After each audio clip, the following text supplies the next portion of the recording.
अभिवृत्ति का त्रिपक्षीय या त्रिआयामी मॉडल। अभिवृत्ति का संज्ञानात्मक पक्ष, अभिवृत्ति का संज्ञात्मक पक्ष, अभिवृत्ति का व्यवहारात्मक या क्रियात्मक पक्ष। अभिवृत्ति का संज्ञानात्मक पक्ष अभिवृत्ति मूल्यांकन का एक ढंग या नजरिया होता है जो हमें बताता है कि कौन सी बात सही है और कौन सी बात गलत है। संज्ञानात्मक पक्ष में किसी वस्तु की जानकारी, राय, विश्वास आदि के आधार पर उसका मूल्यांकन किया जाता है।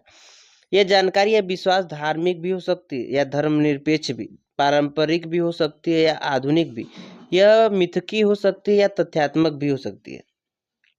संज्ञानात्मक पक्ष के कारण ही अलग अलग लोग वस्तुओं का अलग अलग प्रकार से मूल्यांकन करते हैं। उदाहरण के लिए मार्क्सवादी विचारधारा के लोग राज्य, धर्म, समाज के प्रति सकारात्मक जुड़ाव रखते हैं, तो वहीं उदारवादी विचारधारा के लोग बाजार और पूंजीवाद में सकारात्मक जुड़ाव रखते हैं। इसी प्रकार समाजवादी विचारधारा के लोग भी अपना एक अलग पक्ष रखते हैं। अभिवृत्ति का संवेगात्मक पक्ष, इसके अंतर्गत किसी भी वस्तु का मूल्यांकन उसके प्रति पैदा होने वाले भाव जैसे क्रोध, घृणा, प्रेम, श्रद्धा के आधार पर किया जाता है। अभिवृत्ति का व्यवहारात्मक या क्रियात्मक पक्ष, इसके अंतर्गत किसी भी वस्तु का मूल्यांकन उसके प्रति अपनाए गए व्यवहार या क्रिया के अनुसार किया जाता है।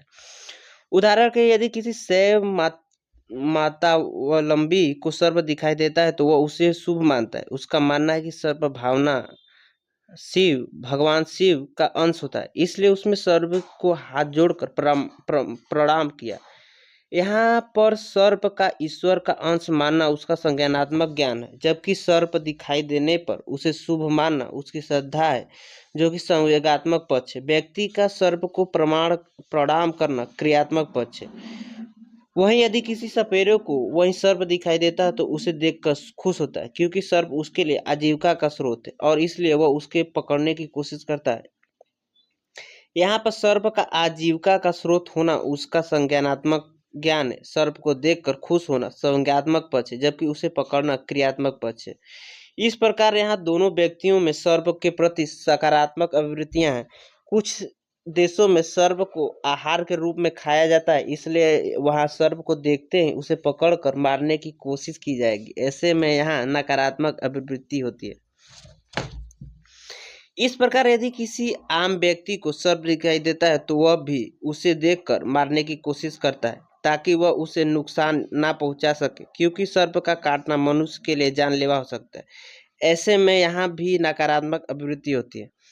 अभिवृत्ति की संरचना, उल्लेखनीय है कि अभिवृत्ति की संरचना में विश्वास और व्यवहार में एक रेखीय संगत संबंध भी हो सकता है, जिसके तहत जैसा विश्वास होगा वैसा ही व्यवहार किया जाता है।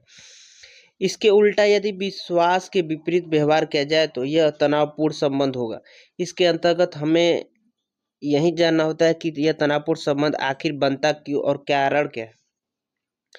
विश्वास और व्यवहार के बीच तनावपूर्ण संबंध के कारण लाभ हानि। जब विश्वास के अनुरूप व्यवहार में हानियां ज्यादा हो तो व्यवहार में परिवर्तन आ जाता है।